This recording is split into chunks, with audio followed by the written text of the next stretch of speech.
وسلم علی رسولہ الکریم اما بعد۔ آج ہم پڑھیں گے پارہ نمبر 12، رکوع نمبر ہے 2، سورہ ہود، رکوع نمبر ہے 2 اور آیت نمبر پڑھیں گے آج ہم 9۔ اعوذ باللہ من الشیطان الرجیم وَلَئِنْ أَذَقْنَا الْإِنسَانَ مِنَّا رَحْمَةً ثُمَّ نَزَعْنَاهَا مِنْهُ إِنَّهُ لَيَئُوسٌ كَفُورٌ۔ اللہ تبارک و تعالیٰ ارشاد فرماتے ہیں اور البتہ اگر، وَلَئِنْ اور البتہ اگر چکھا دیں ہم انسان کو منا اپنی طرف سے رحمت، ثم نزعناها من پھر ہم اس کو چھین لیں منہ اس انسان سے، انہ لیئوس کفور بے شک وہ انسان البتہ مایوس ہو جاتا ہے، کفور ناشکرہ ہو جاتا ہے۔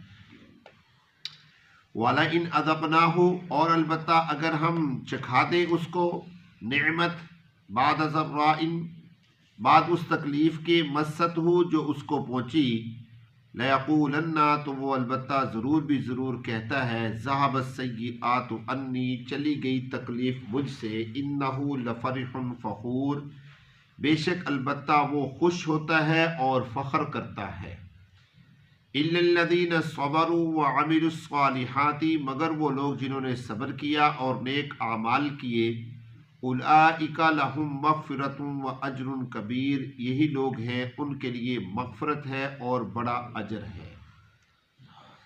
میرے دوستو، ان 3 آیات میں اللہ رب العزت نے انسان کے حوالے سے ایک مضمون بیان کیا، اور پھر انسان میں بھی خاص طور پہ انسان کے ساتھ جو اللہ کی نعمتوں کا تعلق ہے ان نعمتوں کے حوالے سے یہاں پر یہ مضمون بیان کیا ہے۔ آپ حضرات جانتے ہیں کہ دنیا میں ایک طرح کا انسان نہیں ہے۔ یہاں پر بات میں کر رہا ہوں مال کے اعتبار سے، باقی وجوہ اختلاف تو بہت ساری ہیں۔ ذہن کے اعتبار سے لوگ مختلف ہوتے ہیں، مزاج کے اعتبار سے لوگ مختلف ہوتے ہیں، دلوں کے اعتبار سے لوگ مختلف ہوتے ہیں، شکل و صورت کے اعتبار سے مختلف ہوتے ہیں، رنگ اور کلر کے اعتبار سے لوگ مختلف ہوتے ہیں۔ میں جو بات کر رہا ہوں، میں بات کر رہا ہوں مالداری کے اعتبار سے اور نعمتوں کے اعتبار سے۔ پوری دنیا میں میرے دوستو کہیں بھی انسان مالداری کے اعتبار سے برابر نہیں ہے۔ اگر بہت زیادہ اعلیٰ درجے کے مالدار کسی علاقے میں پائے جاتے ہیں تو اسی ہی علاقے میں انتہا کے غریب لوگ بھی پائے جاتے ہیں۔ بلکہ میں تو یوں کہوں گا کہ اگر ایک جگہ پر ایک شخص انتہائی مالدار رہتا ہے تو اس کی بغل میں بالکل دیوار کے ساتھ دیوار ملتی ہے، ایک ہی دیوار ہے، اس کی بغل میں انتہائی غریب آدمی بھی رہتا ہے۔ یہ تقسیم کیوں؟ ایک تو سوال یہاں پر یہ پیدا ہوتا ہے۔ دوسرا، اس تقسیم کے حوالے سے اللہ تبارک و تعالیٰ نے جو قرآن مجید میں اس کا جواب عنایت فرمایا، میری تو وہ سمجھ میں آیا، باقی آپ حضرات کی سمجھ میں آئے اس کو ذرا سن لیجئے، دیکھ لیجئے، امید ہے سمجھ میں آ جائے گا۔ سوال یہی پیدا ہوتا ہے کہ یہ تقسیم کیوں؟ اللہ تبارک و تعالیٰ نے اس کا جواب قرآن پاک میں یہ دیا کہ اگر میں یہ سارے کے سارے زمین کے آسمان کے خزانے یعنی رزق کے تمہارے حوالے کر دیتا تو تم میں سے چند لوگ اس کے مالک بن جاتے، باقی ساری دنیا کو بھوکا مار دیتے۔ نہیں سمجھے بات؟ اس کو کیا کہتے ہیں؟ اس کو کہتے ہیں سرمایہ دارانہ نظام، کہ امیر ہو جاتا اور غریب کیا ہو جاتا؟ پس جاتا۔ اللہ تبارک و تعالیٰ نے رزق کا نظام انسانوں کے ہاتھوں میں نہیں دیا، بلکہ اللہ فرماتے ہیں کہ یہ میرے پاس ہے، میں جس کو چاہتا ہوں جتنا رزق اس کی ضرورت کے مطابق، اس کے مزاج کے مطابق عطا کر دیتا ہوں۔ اس لیے اللہ رب العزت نے پوری دنیا میں جتنے بھی لوگوں کو جس طریقے سے بھی یہ نظام عطا کیا، نعمتیں عطا کیا، ان کو ان کے مزاج کے، ان کی ضرورت کے مطابق اللہ نے عطا فرما دی۔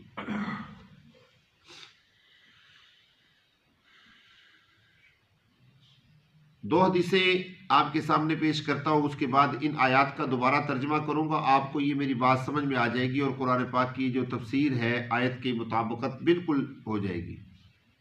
رسول اللہ صلی اللہ علیہ وسلم ارشاد فرماتے ہیں قاد الفقر ان یکون کفرا، کہ فقر انسان کو کہاں پر لے جاتا ہے؟ کفر میں لے جاتا ہے۔ غربت کی وجہ سے کئی مرتبہ انسان کافر ہو جاتے ہیں۔ ایک آدمی وہ اپنی ضرورت کے مطابق محنت کرتا ہے لیکن اپنے بچوں کا پیٹ پال نہیں سکتا، محنت وہ کرتا ہے لیکن اس کی ضروریات کئی مرتبہ حالات کی وجہ سے پوری نہیں ہوتی، مہنگائی کی وجہ سے پوری نہیں ہوتی، تو ایسے مقام پر وہ انسان کہاں پر چلا جاتا ہے؟ کفر میں چلا جاتا ہے۔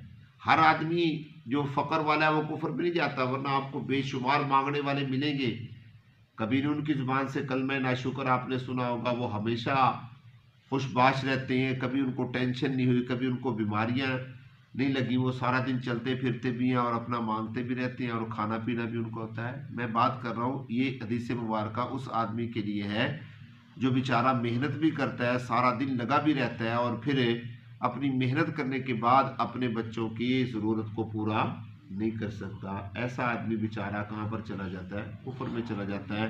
وہ یہ کہہ بیٹھتا ہے کہ یا اللہ سوڑے میں تو اتنی محنت کرتا ہوں پھر بھی مجھے کچھ نہیں ملتا، یہی اس کے لیے کلمہ کفریہ ہو جاتا ہے۔ اور دوسری حدیث مبارکہ میں دوستو، اس لیے تو کہتے ہیں نا کہ ایسے سفید پوشوں کا کیا کرنا چاہیے؟ خیال رکھنا چاہیے، دھیان رکھنا چاہیے، بے شمار لوگ ایسے سفید پوش ہیں۔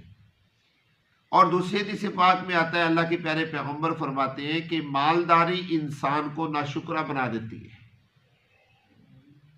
مال کی کثرت انسان کو کیا بنا دیتی ہے؟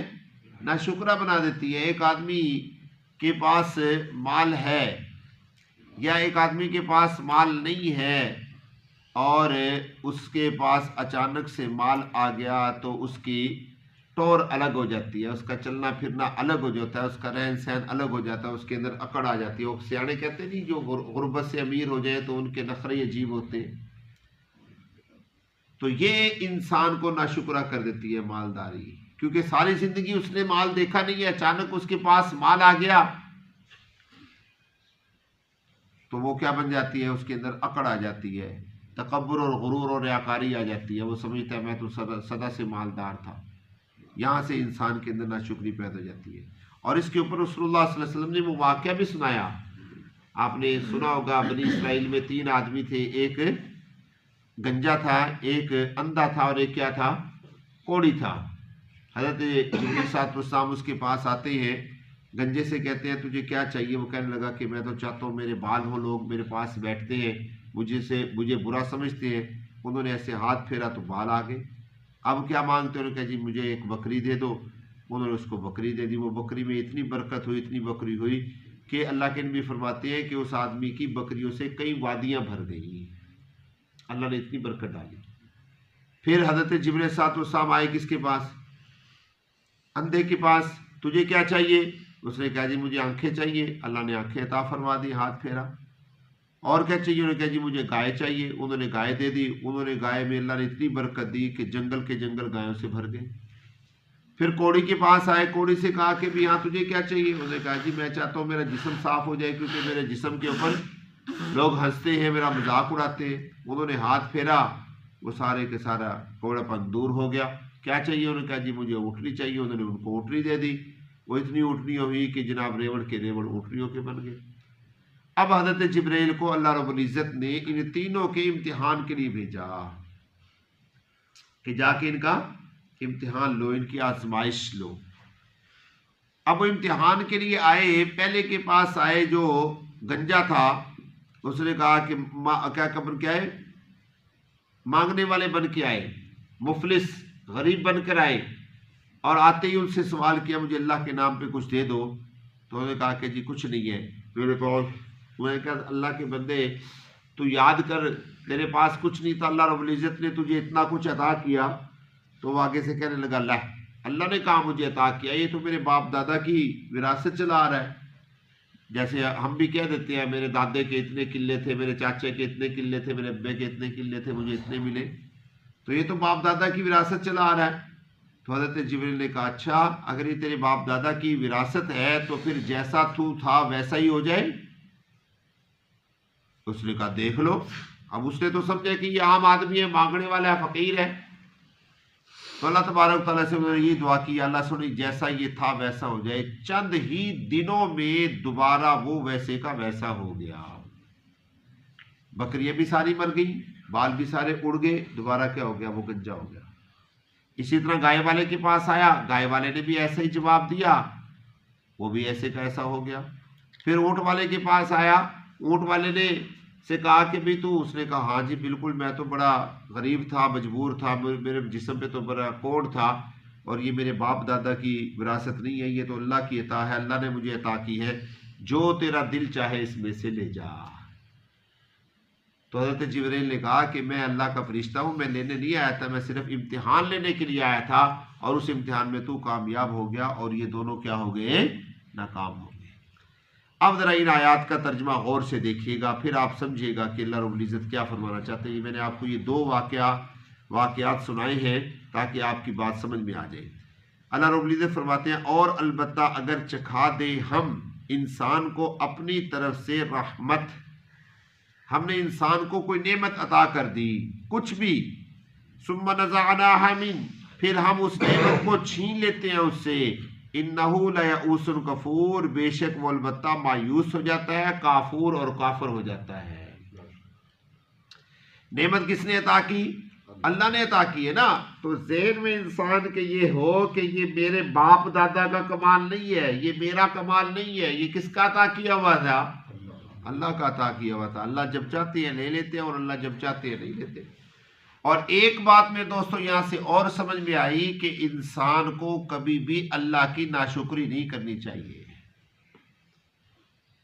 ہم ناشکری پہ اتر آتے ہیں، ناشکری پہ اترتے نہیں ہیں، دانستہ یا نادانستہ طور پہ اللہ کی ناشکری کر دیتے ہیں۔ ہمارے اکابر بزرگ فرماتے ہیں کہ آج پوری دنیا کے اندر اور خاص طور پہ یہ بر صغیر پاک و ہند کے اندر جو رزق کی تنگی اور پریشانیوں کے اسباب ہیں نا، ان میں ایک بڑا سبب ناشکری کا بھی ہے۔ اس میں ایک بڑا سبب ناشکری کا بھی ہے کہ ہم اللہ کی نعمتوں پر جو رب نے ہمیں عطا فرمائی ہے اس پر ہم شکر ادا نہیں کرتے۔ اور اللہ کا شکر ادا کرنے کے لیے کوئی اسپیشل ضرورت ہے کوئی ٹائم بنانے کی، کوئی وقت بنانے کی نہیں۔ سبحان اللہ، رسول محترم صلی اللہ علیہ وسلم نے صبح سے لے کر شام تک کی جتنی بھی دعائیں ہمیں عنایت فرمائی ہیں وہ سب کی سب کس کے اوپر مبنی ہے؟ شکر پر مبنی ہے۔ الحمدللہ الحمدللہ، حتیٰ کہ اگر ہم قضاء حاجت کرتے ہیں، واش روم سے باہر آتے ہیں، وہ بھی اللہ کے شکر کے اوپر مبنی دعا ہے۔ وضو کر کے فارغ ہوئے اللہ کے شکر کی دعا، نماز پڑھ کے فارغ ہوئے اللہ کے شکر کی دعا، کھانا کھا کے فارغ ہوئے اللہ کے شکر کی دعا، ہر موقع کے اوپر جہاں پر بھی دیکھیں اللہ کا۔ اب دیکھیں نا، ایک چھوٹی سی مثال میں آپ کو دیتا ہوں۔ رسول محترم صلی اللہ علیہ وسلم فرماتے ہیں کہ جو آدمی کھانا کھانے کے بعد اللہ کا شکر ادا کرتا ہے، پیارے پیغمبر نے کتنی بڑی بات ارشاد فرمائی، فرمایا اللہ اگلے کھانے کا انتظام فرما دیتے ہیں۔ اب بتائیں کہ ہم کھانا کھا کے دوڑے محنت مزدوری کرنے کے لیے، اللہ کا شکر نہ ادا کریں اور محنت مزدوری کرنے کے لیے دوڑیں، اگلے وقت کا نہ ملے اور اسی کھانے پر بیٹھ کر اللہ کا شکر ادا کر لیں، اللہ رب العزت اگلے کا انتظام بھی فرما دیتے ہیں۔ اور فرمایا اور البتہ اگر ہم چکھا دیں انسان کو کوئی نعمت بعد اس کے کہ جو اس کو تکلیف پہنچی ہے، لَيَقُولَنَّ، تو وہ ضرور بھی ضرور کہتا ہے چلی گئی مجھ سے تکلیف۔ یہ نہیں کہتا کہ اللہ نے مجھ سے تکلیف دور کر دی، یہ نہیں کہتا۔ حالانکہ کہنا کیا چاہیے؟ یہ کہنا چاہیے نا اللہ نے مجھ سے تکلیف دور کر دی۔ وہ کہتا ہے کہ چلی گئی مجھ سے تکلیف، انہو لفرح فخور، بے شک وہ البتہ خوش ہوتا ہے اور اکڑ دکھاتا ہے، فخر کرتا ہے، ریاکاری کرتا ہے۔ میرے دوستوں تکلیفیں دینے والی اللہ کی ذات ہے، پریشانیاں دینے والی اللہ کی ذات ہے، اور لینے والی بھی پریشانیاں کس کی ذات ہے؟ اللہ کی ذات ہے۔ ہاں اس دو کے درمیان میں، ان دو لوگوں کے درمیان میں ایک تیسرا طبقہ ہے، ایک وہ جو نعمت آنے کے اوپر تکبر کرتا ہے، ایک وہ جو نعمت کے چھن جانے پر ناشکری کرتا ہے۔ ان دونوں کے درمیان میں ایک تیسرا طبقہ ہے، الا الذین صبروا وعملوا الصالحات، مگر وہ لوگ جنہوں نے صبر کیا اور نیک اعمال کیے۔ اولئک لہم مغفرۃ ورزق واجر کبیر، ان کے لیے مغفرت بھی ہے اور بہت بڑا اجر بھی ہے۔ میرے دوستو اس پر ایک چھوٹی سی حدیث سنا کے میں بات ختم کرتا ہوں۔ رسول اللہ صلی اللہ علیہ وسلم نے ارشاد فرمایا کہ مومن بندے کا ہر عمل خیر ہے، مومن بندے کا ہر عمل خیر ہے۔ اگر اس کو کوئی پریشانی پہنچتی ہے تو وہ بھی اس کے لیے خیر ہے، اگر اس کو کوئی خوشی پہنچتی ہے تو وہ بھی اس کے لیے خیر ہے۔ وہ کس طرح؟ پریشانی آئی، اس نے پریشانی پر صبر کیا، آپ نے فرمایا یہ اس کے لیے خیر ہے۔ خوشی آئی، اس نے خوشی پر کیا کیا؟ شکر کیا، آپ نے فرمایا یہ کیا ہے؟ خیر ہے۔ اور اگلی بات میرے دوستوں ذرا غور سے سن لیجیے گا، میرے نبی نے فرمایا کہ صبر بھی جنت کے خزانوں میں سے ایک خزانہ ہے، اور شکر بھی جنت کے خزانوں میں سے ایک ہے۔ نہیں سمجھے میری بات؟ صبر کرنا یہ بھی جنت کے خزانوں میں سے ایک خزانہ ہے، اور شکر کرنا یہ بھی جنت کے خزانوں میں سے ایک خزانہ ہے۔ اللہ مجھے اور آپ کو فہم نصیب فرمائے۔ الحمدللہ۔